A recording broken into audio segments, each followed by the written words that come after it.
jet is taking off. We have liftoff. Well, the Winnipeg Arena is all right. It's a special night for Winnipeg, a special night for this entire province as the puck is dropped. First for Buffalo, cross ice for Ryan, he scores! Mark Scheifele gives the Jets the lead.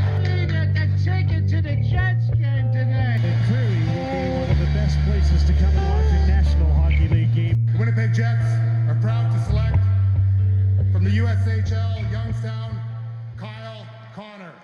Jets Fantasy Field Podcast, episode 23 here. Top line, playing pretty good there. 14 goals in the last 8 games, 17 assists between them. 24, a little plus minus, is getting up there too. Can't really say how much the team is playing. Wheeler has always been a good captain, I thought. Goalie's playing good. But I can't really give credit to the rest of the team. I know Pionk's been playing a little more than Morrissey, which is kind of, I don't know what to say about it. He's been playing a little better. It's not much to say. You got to reward the people that are playing good at that time with the ice time. And 46 penalty minutes in the last 8 games for the top line. It means they're getting involved. Scheifele's been getting pushed around a bit the last month, and he's given back. He's not going to be pushed around out there. Connor's not going to take it. Liney's not going to take it. They're a hard team to play against right now. They're becoming one of the more grittier teams to play against. They're getting more involved after the play. They're buying into their coaching systems, and despite all the injuries, I think they're playing great. It's the top line. You have a good top line, a goalie, and a decent system, and you'll get there. That Central race is crazy right now. They're third place. They're tied with, like, Dallas has 40 points as well. We've got Colorado on the top with 45. St. Louis with 44. Nashville's dropped a bit. Chicago, I don't know what's wrong with them with the amount of talent they have, but it's a good division. It seems like Central just keeps winning every game, and we can't get ahead of ourselves, and we knew that coming into the year, that Central's one of the best, if not best, divisions in the league defensively all around, and they just keep winning games. The fact that Minnesota keeps winning games, I don't think it's going to last. I think, with Dallas, I'm not sure if that'll last either, so we might be able to sneak into the playoffs here, but any thoughts on the recent play there, Shelley? Hello, this is Shelley the Poet speaking from the back of the couch because I'm not allowed to lean forward to the mic because my voice gets too loud. The Metropolitan Division is actually dominating the Central Division on a team overall basis this season. The truth of the matter is that the Central Division is considered to be the toughest division in hockey, but the game is changing right before our eyes. But here's the good news. It appears the Winnipeg Jets and the true, in quotation marks, North End group Speak SL Easy have actually seen the future because Cheveldayoff knows what he's doing. You can't win without goaltending. And guess what? The Jets have top 10 goaltending, top and bottom. You can't win without forwards. Well, we've got 3 Hall of Famers on our team. Laine, Connor, Ehlers, maybe Scheifele. Fuck you. Oh yeah, I got the FU for the Ehlers thing. I've always been a man. Scheifele has 5 goals, 3 assists, 8 points in his last 5 games. What does Ehlers have? Ehlers is leading the team in scoring, actually. Yeah, well, he doesn't have 8 points in the last fucking 5 games. Well, the last 5 games, 2 of which were against Detroit, one of which they lost. But the point I'm trying to make is that you don't win without good goaltending. And I call him Thunderhawk instead of Huckleberry because he's playing like it. And look at him. Doesn't his face look like it's carved out of the top of a totem pole? He is the kind of goalie that the players will defend. If we could just get one more defenseman, now that Kulikov's hurt, to come in and clean it up after the puck's been frozen or loose, because that's the difference between winning and losing. Oh, did I mention I'm not going to phone in certain other shows until after Christmas when I become convinced? But Mr. Blake Wheeler is making me convinced. These guys are for real. They got a solid team, and contrary to what you say about Gabriel Bourque, you can't win a cup without a guy like Gabriel Bourque. Well, to contradict everything you just said, you said Ehlers was leading the team in points. He's got 24 points on the year. Scheifele's got 32, Liney's got 30, and Connor's got 29. So again, top line is pushing it. There's no We debate. haven't done a show for 3 weeks. I would have said the same thing 3 weeks ago before they lit it up. In the last 2 games. Yeah, well, no, 5 to 8 games. They've been pretty stellar there.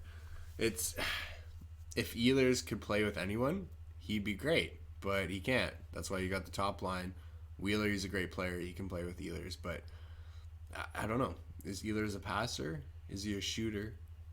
Is he a grinder? Is he a playmaker? Tell me right now. What is Ehlers? What is Ehlers? To the Ehlers Jets. is Scheifele and Liney. That's No. what Ehlers is. We're leaving the top line out of here. They got a bye. They got fucking 14 goals in the last 8 games. Kyle Connor is wicked no matter where he plays. He is a Hall of Famer. Kyle Connor is a Hall of Fame hockey player. There's no doubt about it. The only thing is, sometimes the American players, like Roslovic, don't seem to understand the importance of that puck always getting out, no matter whether the play that they could have had a 3-on-1 on was going to work or not, because if it doesn't come out, all of a sudden we're trapped with 3-on-2 against us and a forward that doesn't know what to do. Hello, Roslovic. By the way, contrary to what my cohort has been saying, Lowry and Kopp have been carrying the team, and Perreault as well. They've been doing the hard part, not the scoring part. God only knows if Lowry and Kopp had hands, they'd be in the top 10 scoring. Man, right you now. keep avoiding it. What's so good about Ehlers? Tell us all. We're all wondering. Ehlers is the second fastest skater in the league. He's Great. almost as good as Roslovic. What's his role? At keeping the puck. What's his role? His role is to get the puck out of our zone when it's in trouble and into the other team's zone in the most efficient, intelligent. There's the key. Oops, I leaned to the mic there. There's the key word, intelligent. Ehlers puts the puck. I like it. You lining. lean as soon as you get into it. I like it. I love the passion. Yeah, I do. I'm a hockey addict, in case you hadn't figured out. But no, I'm just okay. So we've always been kind of debating this Ehlers thing. At the beginning of the season, I was saying he should get traded. There's been a few debates about what his role is. Yes, he's a great player. Yes, he can go fast. Yes, he can shoot. Yes, Ehlers is a future leadership group alternate captain. What is his role? His role is everything, top to bottom, on the ice, off the ice, celebratory. What? No, okay, discipline. that doesn't fucking count, man. What's his role? His role is to score points. Okay, how many goals does he have? He doesn't have enough, but he's going to get he's going to get 30 goals this year. You wait and see. Great, good for him getting fucking 30 goals. That won't matter, man. It will matter if you're making the playoffs or not. We're doing this without Brian Little, without Dustin Byfuglien. Oh, wait a minute. Maybe you were right, Blair. The youngsters need to have more room to do what they can do, and we're starting to see our coaching staff make adjustments after a real bad period, usually period 1, sometimes period 2. The coaching staff make the adjustments. They communicate it to the players, and here's the key. The players are both smart enough and committed enough to do it. That's how you win. If you've got goaltending, who can bail you out when the going gets tough? Hello, Morrissey down low in front of the net. Hello, Pionk down low in front of the net. Until we can stop doing that pick and roll play where they set up the guy low in the crease, it's time for somebody to clean one of those idiots up. That's why it's good to have Bolio back. He will discipline these You can't people. expect Pionk and Morrissey to do it, even to the point where Pionk's getting more ice time than Morrissey. He's playing a little better. Pionk may be the surprise of the season for a He's lot a of fucking sports Kinder writers. surprise this year. Yeah. Straight up. You want a Christmas present? We'll give you a fucking little Neil Pionk and a Kinder surprise. Hello, Shovel Day Off. He seems to know a thing or two about how to scout a player. I've always been a fan of Shovel. His drafting skills, the amount of players he gets from his drafts. He knows what he's doing. It doesn't matter who he has. The team revolves around him. He doesn't get enough credit. It's not just now. It's down the road. We got Chibisov in the minors. We've got Appleton, Peter Appleyard, Mason I Appleton. thought he would make the lineup. What's going on there this year? I thought he would have made the lineup. They need to season him, and he'll be back if they're in the hunt. And if Mr. Dustin comes down from the mountain with his robes and his third tablet, we could win a cup here and win a cup and a Grey Cup in the same place in the middle of nowhere where nobody really wants to live if they have to. I was born here. What's your excuse? And if they did that, it would give us old-timers something to celebrate like you've never, ever seen before. Not since Louis Riel created this... Oh, did I mention that? Louis Riel created Manitoba. Not until Louis Riel did that would we have a celebration like we're going to see here. And I'm waiting for certain promises that were made by certain people I know to come true. And if the Jets win the Stanley Cup, well, it's going to be fun for Shelley the Poet, I can tell you that. So Appleton getting more ice time with the Moose, you think is more important than him getting less time in the NHL? As long as you've got Gabriel Bourque on the team, and as long as you've got... Oh, I know. Here's the Gabriel Bourque thing. Don't even bring... You know what? New rule on this cast, don't bring up Gabriel Bourque. We have a real major disagreement. It's probably because he's a Frenchman and he's small that Blair has issues with him. No, I don't know. I have issues with his play, nothing where he's from. I would never take that into my decisions. Oh yeah, I'm the of a grapes. I'm the player. grapes here. I forgot. Well, kind of. Yeah. The people. This we cast people. is all about the plays. It doesn't matter where you're from, what you do. If you can play hockey, we're going to talk about it. If you can't, we're going to talk about Well, it. that's why you love Colorado, the way I bring it respect Colorado, because I saw I don't love Colorado. I just like watching the best teams, okay? you love hockey success, and Joe watching Sakic Edmonton and Colorado is great. I got to watch McKinnon with Ranton's back, Landeskog. I got to watch McCarr is probably the best rookie. since Bobby Orr. Might beat all of Lindstrom's records since 1992. He's the best defensive rookie. I watch Edmonton, Draisaitl.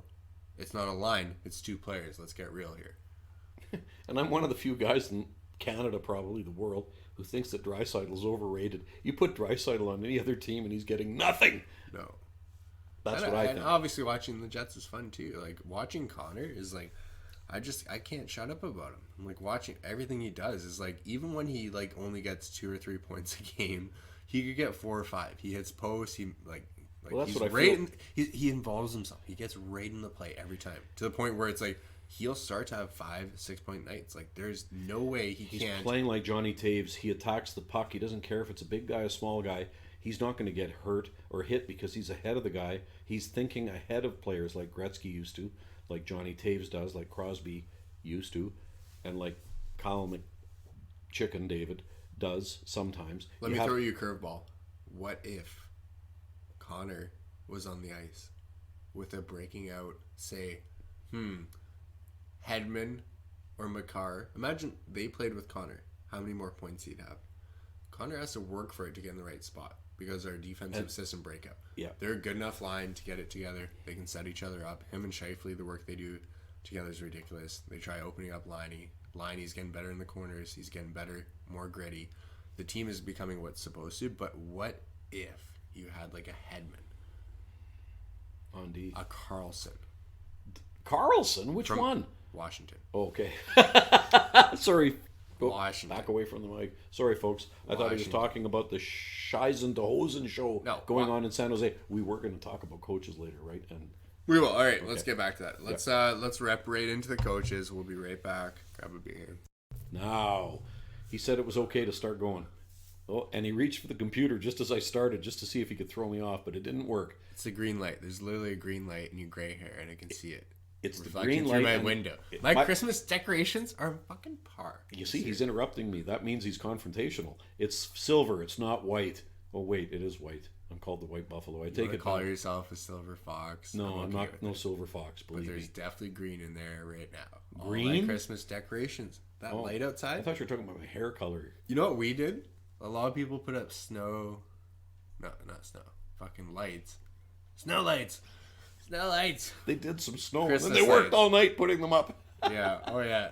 Well, they might have done some snow, but they didn't put up lights. Oh, God. Okay. So with my house, I have this reflector thing looking at my house, projecting all these Christmas designs. You can have like 3 different settings on it, and that's what I did. I didn't put up lights this year. I put up lights on my tree last year. The bulbs burnt out. They're like $50 a piece. It's a money grab. Use technology to simulate the real deal.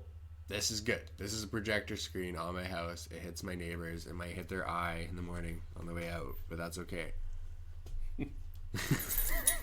Unfortunately for you pre-Gen Xers, this is the future, according to the youth, and we'd be wise to listen to Dude, them. you don't even have to put lights up. It's gravy. Full lights. Why That's not? good. Just have a projector, pretend that there are lights there. It's good. It's good. Your hair looks Hologram. real Let's have a good right hologram now. house. We can live in the street, but pretend that we have a house because we got an iPad. At what point are you gonna shave that fucking high school fucking dirty mullet stash? That gray Oh, the gloves are off now. It is, Turn it that off. stash. No, I'm just wondering. At what point? Like I was thinking today. I was like, Do you want to know the what truth if we about this? what if we took you to my hair barber? Dude, Tony's his name. He's Italian. I think he's Italian. Oh, it's the Italian thing. Enzo. He's a is- good barber, Enzo is my hair consultant. You got flow, man, but it's gray, so that's the problem. When it turns gray, you gotta go classy. I think is the next move. If I had my high The school, host of the show is going to get a free pass because Shelley likes him too much. But No, you no, know no, where I no, was no. going to go with this. no, if I had my high school flow, and it was gray, I'd probably change it. This is not my high school flow. This is how I had my hair when I was in grade 6. And it was always gray. blondish. Blondish gray. Oh, silver-ish blonde. All right, you weren't born a silver Okay, fox. ladies, you It can happens appreciate over the men time. are sensitive to women's issues now, can't you? It happens over time. All right, speaking of... By the way, the wolfhound just stepped up here because she senses there's something wrong, and she's getting between Blair and I. That's funny, yeah. Zoe. Oh, yeah. She doesn't like the tone. Of gray hair and bad decisions, there's been a lot of coaches fired in the league. Boom. So the cheap Well shot. done. Well done. Well done. We're all wondering That's what what we call happened a to cheap Jim shot. Montgomery because I liked Jim Montgomery. You want to start with that? Let's backtrack a bit. Where did this all start? Where did it all start? Mike Babcock. Yep. It started with Toronto. As soon as Babcock got fired, that Marner story came out. It opened the floodgates. Marner apparently, Babcock asked him after one of the practices or games, was like, hey, I need you to write a list of the best to worst players on our team. Marner didn't know what to do. He's new to the league. He made the list, as would any of us, and you put yourself I in would that love situation. to have seen your list. And there. That would have been good. well, it's awkward.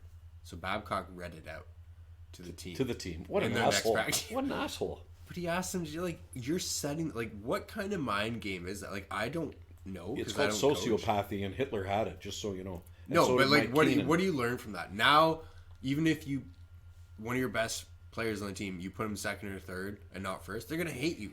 What you learn from that is that the coach is trying to tell everybody that he's more important than his players. And guess what? New age coaches who don't have jobs, Coach Maurice here has figured out, the players are more important. But if I'm a smart guy, I know how to respect the players and the ownership group enough to communicate what everybody wants.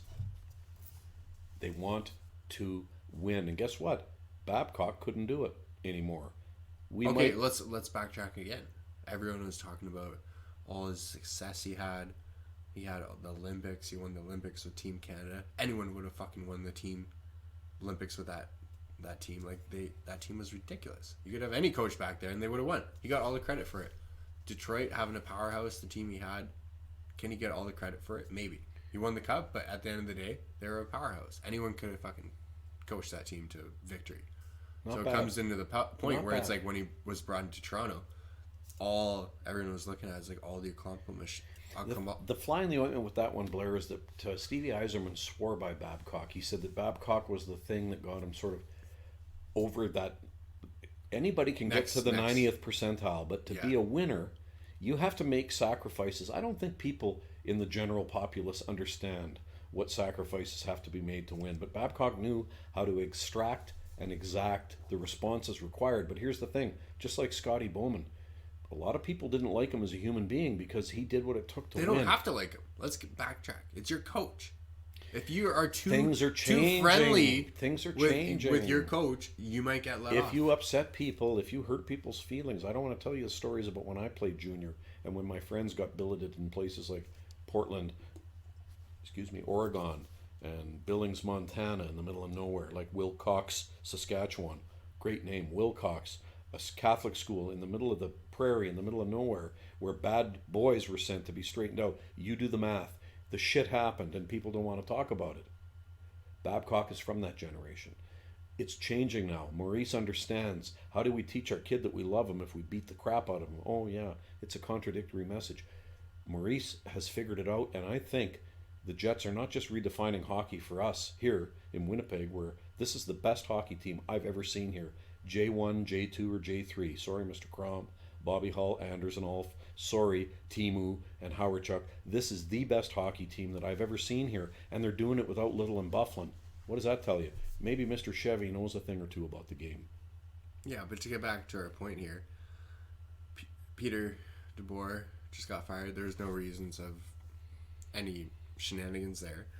But Calgary coach Bill Peters was apparently kicking Sean Avery, bunch of racism stuff 10 years ago, and everyone's like, "Oh, it happened 10 years ago." Let me That's get not that this far straight. away. Let me get this straight. So the coach used the N-word, and people might be upset. Well, it's socially inappropriate to say the N-word. End of story. Whether it was 15 years ago, 25 years ago, but here's the problem.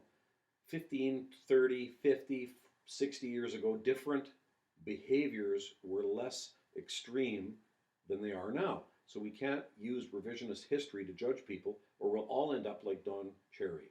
That's a different point of it, but at the same time, it's like, I know Gary Bateman. Bateman. I like that. Gary Bateman. Gary Bateman. His name's Batman, by the way. Gary Batman, Bill Daly, the deputy NHL Board of Governors, approved a new plan on guidelines that is what is and isn't acceptable or tolerated in the league anymore. Mandatory program for coaches and other staff to help better their abilities to deal with different personalities, how they react to everything, how you can make them, listen to what you're hearing. Some people need more responsibilities than others. They'll thrive in it. It just depends what kind of personality you are. And the fact that when you have a program that's mandatory for coaches to learn what people are like, how to deal with them, you got some psychological issues going into it, and that's when coaches can thrive. They know how to adapt into players' abilities. They're going to be able to know when to push, when to pull, when to stop, what their limits are, and I think that's so important in this game. I don't think these people in the past that were fucking up were trying to do what they did. Their wires crossed, they were TikToked, they blew up, and they said these things. Like, they're not, like, I'm saying, like, everyone's like pointing the finger like they're horrible people. Like, you gotta take a step back. Yes, they people make mistakes, but like in this day and age, there's no room for that. But back then, it was like they didn't really know any better. So it's like, I'm not gonna give them a slide, but you gotta put it back to that time where it's like, you still can't do that. Obviously, you're gonna pay for your stuff now, and that's why people are dropping like flies. It's getting to the point though where you're gonna have lawyers, and boy, don't you know that there's a problem with the solution as soon as the lawyers become involved? Oh yeah, I forgot the commissioner of the NHL is a lawyer. When you have to get the lawyers involved in what is deemed appropriate or inappropriate in the context of the time that people were growing up in, I can tell you stories, and I've heard many stories about what the Western Canada League was like for billet players who left home at the fresh age of 16, 15, 17 to go live in faraway places where their parents couldn't help them. Hello, Wilcox, Saskatchewan. That's spelt with an X in case you were worried. If you send the child that you care about away, how can you protect them? So if you go up the chain of command, it has to be systemic, and it has to be endemic, and they're actually fixing it now. But for Mr. Bettman to come out now and say, oh, well, we're going to take a hard line, where was all of this hard scrutiny back when the owners of the Islanders in Carolina, wasn't it Carolina? They're just doing that to cover themselves. Coughing up the money. It's all about protecting, not the ethics, it's about protecting the money tree. Mr. Bettman, the money tree, where all the Canadian... It's Batman. Where all the Canadian fans... I'm sorry, I thought Batman was a code word for Shelley, shut up. Where all the fans in Canada are paying blue ribbon, AAA sirloin beef in downtown New York prices. Man, what do you... And subsidizing arenas in places that are half empty in Arizona and Tampa Bay and Florida.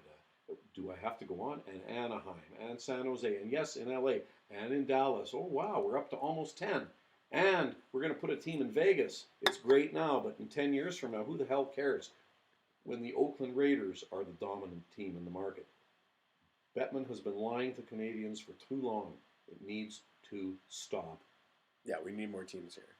Absolutely. But to get back to that, it's more like his press person was probably like, hey, we got to put out a statement here. Do you think Batman...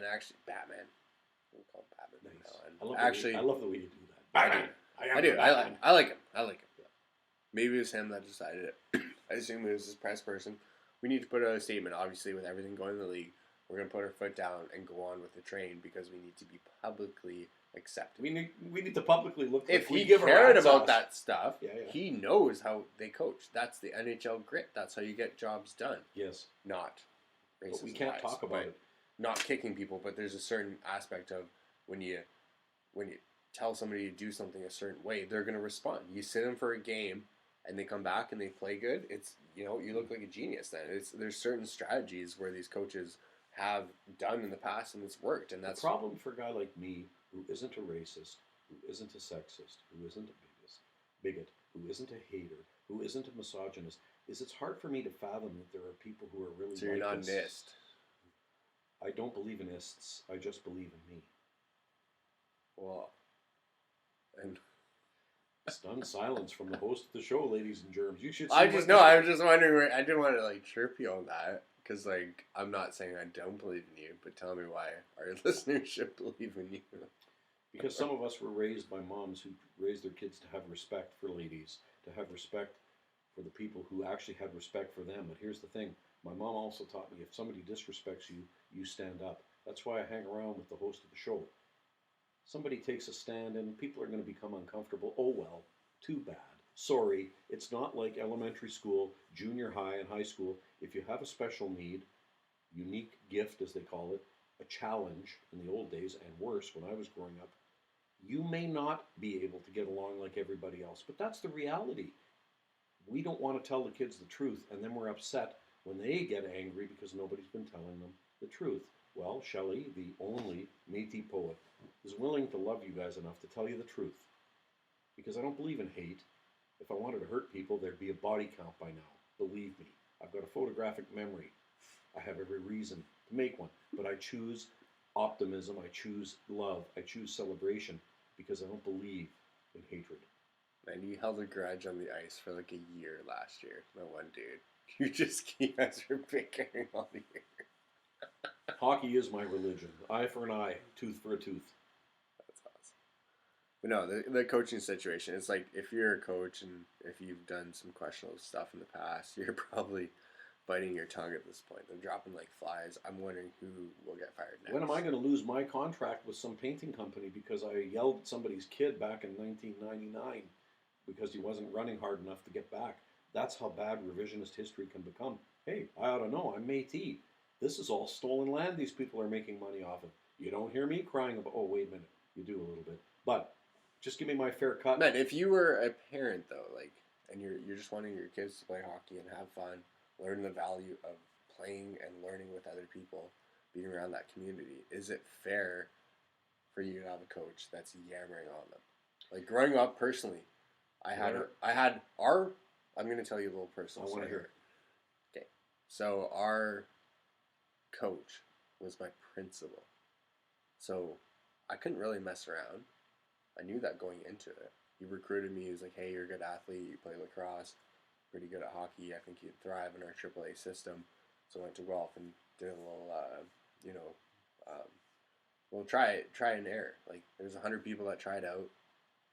And there's only 2 people that can make it out of town, and I was one of those people. 2 or 3, whatever. And was the other one a goalie? No, but this comes back to just the coaching aspect that, like, he was super hard on everyone. But do you think I would have been as good at that time if he wasn't hard on us? If I went down and was changing and didn't. It depends on how you're measuring good. If it's all about just the hockey performance on the ice, then no. But this guy was smart. He knew systems. He knew everything. He was teaching us everything. But you come back, you're changing, Shelley. You're dragging your ass to the bench, and someone else could have went on and got a breakaway. That's the shit we're talking about. The players that you even looking in the NHL now, it's all players are just going off slow. Go off hard. Lame. It's all about communicating the truth, though. If you can communicate the truth to the person doing it in a way that doesn't make them defensive and makes them feel like they might be able to do more to help us get better. Then you'd have to be the best psychologist in the world. And everyone isn't. You have these people that know hockey, Shelley. Yeah. They know hockey. They but know also systems. Went to church, so they're screwed up. I know. No, I'm just saying, okay. Aside from that, that's a different issue. You have these people that know hockey, that know everything about it, and they don't know how to deal with certain situations. So would you, in my situation, rather have a coach like I had? He was a great coach. He knew everything. He knew how to push our buttons to get us going. And maybe sometimes everyone these days would say that's crossing the line. But would I have been that player? So you have another coach that's not as pushy, but he's telling you these systems. But you're 8 years old. You're 10 years old, 12 years old, 14 years old. You're thinking about video games. You're thinking about girls in your class. You're thinking about everything else. But he snaps you out of it. It's like, dude, this is what you got to do to keep your job here. I don't know. We weren't. We were all raised wanting to be the alpha wolf that garnered the alpha female. We were all pursuing. I don't care about you. Compare us my time to your coach. I'm trying to. What was your coaching in the macro? The coaching was intimidating.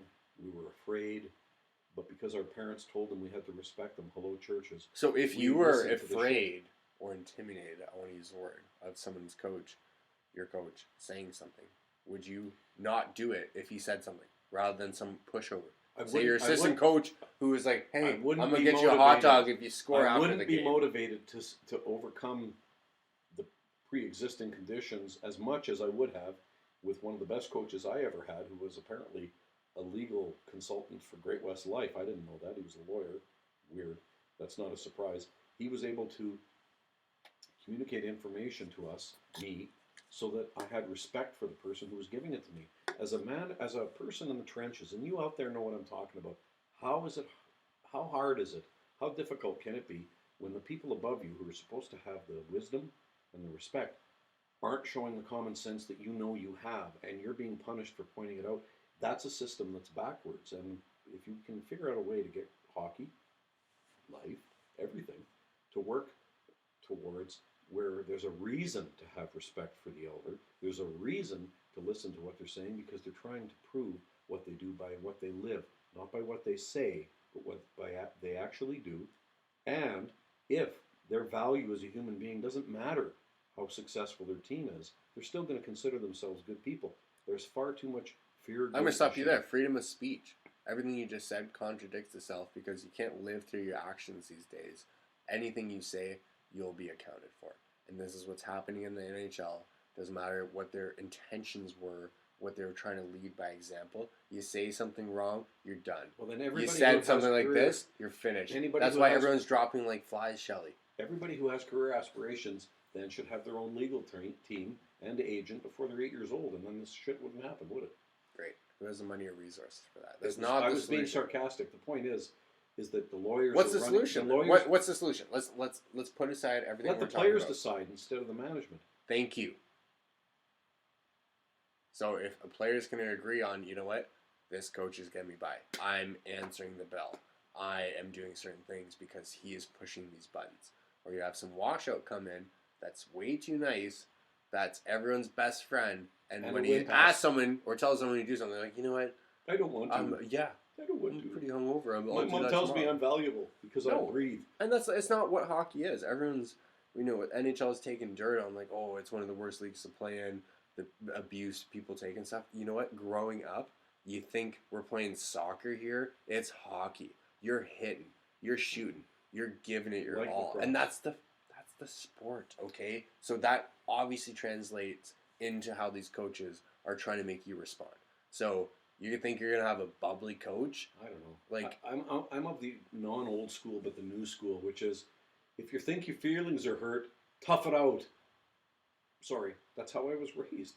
It Talk is. to It somebody. is. But like to a certain point, like where people cross the line and don't know what is crossing the line and what is actually coaching. And this is the problem today, Shelley. Where it's like, even though we're talking about it, I'm not saying we're going to figure out a solution here. I'm just saying this is the issue is going on. Your old school mentality against what is actually really happening. humanly Acceptable. accepted. Yes, is the debate. It's like, yes, I want to push you guys. I want you to be the best team. Well, you don't think that coach wants maybe everyone to that's why win the and do the Jets best are- thing? That's why they're there. That's what You the don't Jets think- are lucky then. No, Because- let's step back. You're a coach of a minor league team. You're putting in hours. You're not getting paid for it. You're putting how many hours to drive there, to coach, to practice, and you get shit on at the end of the day by all these parents that think their kids are going to make the show, are the best, and they're putting all this dirt on you to the point where you maybe yelled at the kid to make him skate faster or whatever, and now it's a big deal. What kind of coaches do you want out there in these young kids Blair, shaping our NHL's When I future? was 9 years old, before the city championships, we had a coach with a cigarette hanging out of his mouth, Warren Barker, uncle to his dad was Neil Barker. What was his name? Cam Barker, played for the Hawks and Edmonton, unfortunately. Who said, "You little bastards are going to skate till your guts fall out." It was 4:30 on a post-school day. It was 30 below, 28, something like that, and we were doing lightnings.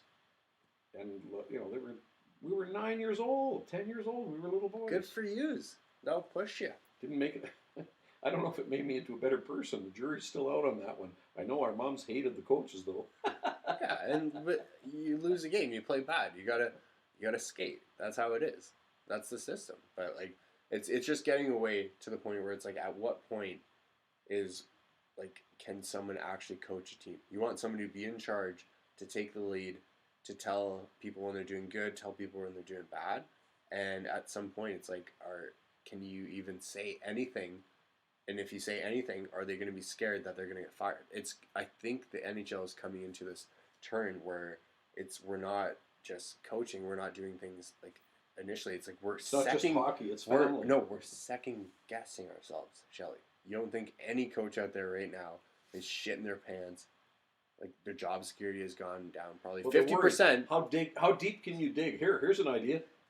Oh, don't go to the mic. Hire Shelley. He'll be able to find anything. Don't hire Shelly. I'll stop you there and save you some money. But if you hire someone like the Tampa Bay coach we're talking about before I think Cooper's the first one to go. No, that's where you're wrong. That's why these new age coaches, they have it figured out. They know which buttons to push, how to push them without crossing the line. And that's what these coaches have done in the past. Yeah, that was 10 years ago. Yeah, that was 15 years ago. That's way that some people thought that mattered. It's still wrong. People shouldn't have thought that way. So the fact that they're crossing that point, it doesn't matter if it's now, 10 years ago, the people and the coaches, the new NHL, the Colorado, the Bednars, the Tampa Bay, what's his dude? What's that? Cooper. Even in the interviews, you can tell he's a good guy. He's positive. He cares about the players. Like his way of pushing buttons, from what I've seen, are way different from anyone else's. Like we're talking going back to Barry Trotz. Why is he an amazing Here's coach? The thing. Like he probably, maybe even if I don't think he's ever crossed that kind of line. He knows how to push their buttons without being a complete dick. He might have, but here's the thing. Barry Trotz, being a real man, would be able to recognize, oh, I made a mistake. I need to own it. Go to the person and correct it. And then once it's done, leaning to the microphone again. Once it's done, that's the end of it. To dig it up 15, 20, 30 years later, it sounds a lot like revisionist history. And as a Métis, I have a lot of problems with the whole revisionist history thing. Because if we're going to revise, let's revise back to 1870. I want what was mine that was taken. So when I talk about what's going on here in Manitoba, it means something because I've got blood in the game. You people listening, have you been through a Winnipeg winter? I have. 57 of them, going on 58. So when I talk about Winnipeg, I know what I'm talking about. Well, that's why Shelley looks like a White Walker. That's why the winter has aged him dearly. They call me the White Buffalo. I don't think I was old until these pricks are telling me I'm old. You're old as fuck, Shelley. You're old school, everything with it. Apparently, Bill Peters, speaking of like not saying sorry and dealing he should have with just owned it. All he had to do was years say, ago. I said this. Apparently, he still hasn't said sorry. That's the problem. There is the problem. They gave him the opportunity, and I know his lawyers are probably like, if you say sorry, you're admitting to it. I don't know the situation. I don't know. I think Treliving is saying, hey, you have an opportunity here in disguise. That's what I say a crisis is. Shelley the poet, a crisis is an opportunity in disguise. It's how we react to it. Ladies, I hope you're listening. We don't use emotion. We use reason, logic, and principle, and then we can measure how people react. Probably not too many lady listeners. We're going to have to put a little... I think there might be a few more than you think. A little epi out there on that new women's league. Hoping it goes into the same league. There's two leagues that are absolutely useless. It's like having an AHL and an AHL, but not an NHL. They should deplete both leagues and combine into one. That's what they're trying to do. Hopefully they're working towards it. Hopefully by next year, the year after, and that can boost the women's hockey, which is good for the the Canadian. We can reach out to way more people doing that. Make the university hockey the AHL of the pro hockey. Yeah, but I think there's more. I think there's more talent with a woman than just university. You're thinking small. To have a national league with women hockey, I think would be bomb. There's a lot of talent out there, and I they know don't lots get of guys, and they don't get paid for it. They don't have the resources, Shelley. You think when they're training at so and so, they're gonna have the resources for physio if they get hurt or anything. You've just hit the future. We need to do some episodes about what the ladies think about hockey. We should. We should do that maybe on the next one. You're right. Somewhere later. Time for Celine to do a host. Get her in here. All right. Well, let's come back. We'll talk about the recent games and put this to an end. All right. Let's wrap this up. I was going to talk about the last 5 games. It's pointless. Yep. We know what's going to happen. We're going to slide into maybe after Christmas a last position, maybe a 3rd, maybe 4th or 5th seed, maybe make playoffs. I'm not saying we're going to go too far, but What are the realistic expectations for the year? Wow. And just aside from the Jets. My guts tell me to wait until after Christmas to see if Connor, Wheeler, Roslovic, Kopp are for real. If they are, and maybe Huckleberry, Hellebuck, Thunderhawk, if those 5 Americans are serious, now is the time after Christmas, before the All-Star break, to show us cynical types who have watched this for 7-8 years to be convinced that this is a championship contending team. But I have to tell you, I actually like what I'm seeing from our captain, and I like what I'm seeing from our players on the bench, and I like the attitude, and I like what our coaches are doing and saying. So, to me, Dustin, hello, if they can get some toughness down low to protect the Wow, goalies. you didn't move forward into the mic when you said hello. That was like your thing before. You like move up and creep into the mic and be like, hello. I'm a creeper. I'm a mic creeper. Mic creeper. Nice guy. Fuck. It's tough doing a podcast with these young guys. I'm telling you right now. I didn't mean to throw your train of thought there, but let's go back to it. Doesn't take much. The Jets have a chance. Is he coming back? Yes. When? April. You laugh. I tell you the truth and you laugh. I tell people jokes and they get all upset. I tell people the truth and they laugh. What can I say? Right. He might. I don't know. I think he doesn't care about the money. It's not about that. It's about the fact Bufflin, that if you know it's anything about the about fact him, he that the doesn't wolf care about pack the that money. he helped create are getting close to the dead meat, the red meat, and he can smell it. And 8.5 million is a good motivator. Yeah, you might not still get that, but I don't think the money is the matter. Even if we're talking about Money money is everything. Ask no, the ladies. Not to Bufflin. He is enough where I don't think he cares about it, which is nice. It is nice. It means his wife and kids come first. You don't hear that every day. Three wishes. Give me them in the league. 3 wishes. Your 3 Christmas wishes. Evander Kane ends up in jail. Okay, I opened with that. I like it. All right, check out this. Thomas Steen, when he gets his number retired to the Circle of Honor, the only Jet in the history of J1, 2, or 3 to play his entire career solely and only with the Winnipeg Jets, and the only captain to retire a sole Jet as captain. That's pretty heady material. I'd like to see that recognized outside of Manitoba. Hello, Toronto. Hello, Paul Henderson. One more wish. Hall of Fame. Fuck your hellos. The Jets win the cup. The Jets win the cup. Okay. The Jets win the cup. Let's get 3 wishes. Mine are more player-oriented. Pasta. David Pastrnak in Boston, ripping it up. 26 goals, 20 assists, 46 points in 33 games. He's on pace to beat 50 goals in 50 games. Well, your prediction will be right about him, but I don't think he has the toughness to last the whole season. We'll see. How many will he get in 82? How many goals does Pasta get this year? 40. But he's got 26 and 30. He's going to get hurt, though. I have him, believe it or not, 72. Goals?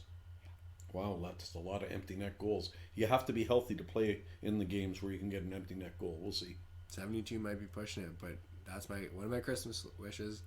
My other one, Ovi, to get the most goals in the league. I'd love to see it too. I like It's going to take Ovi. a few years.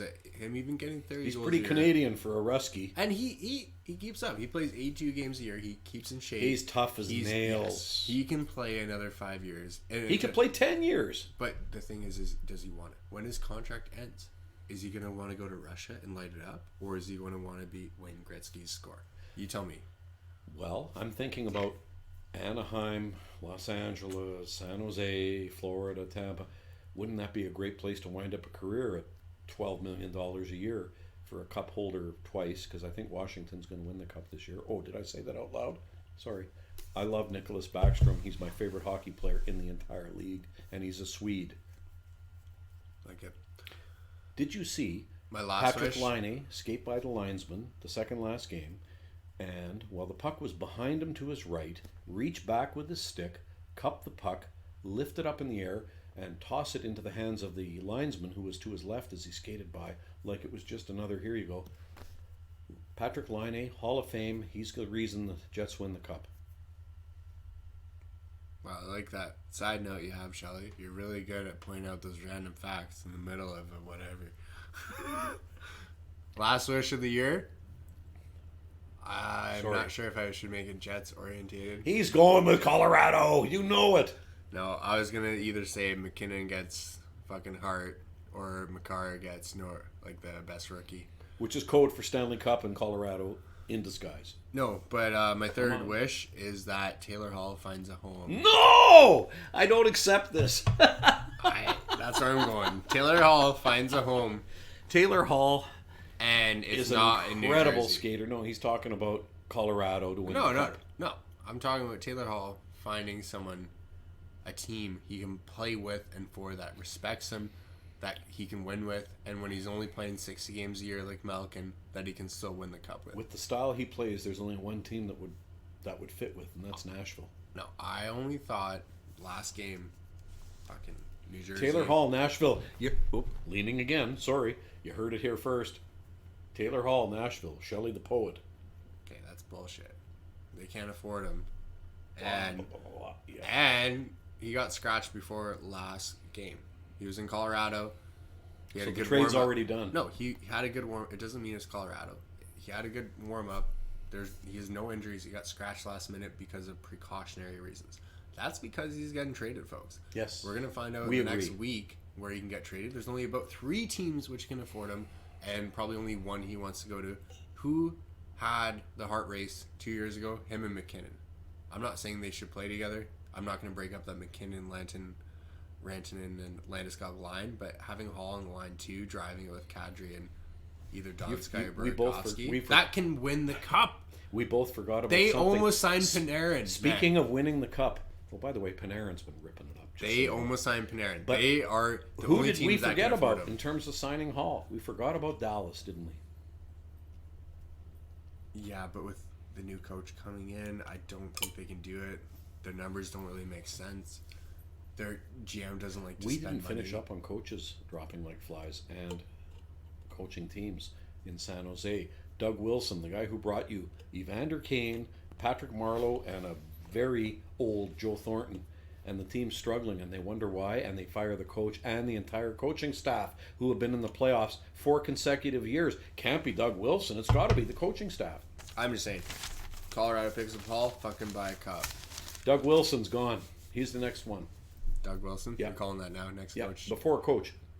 All right, next coach, Doug Wilson, next cup, Colorado. Doug If Hall Wilson's signs. GM. Doug Wilson will be first GM to Well, we're going to see what happens in the next week here. We're ready for now. go. Nice. Cheers.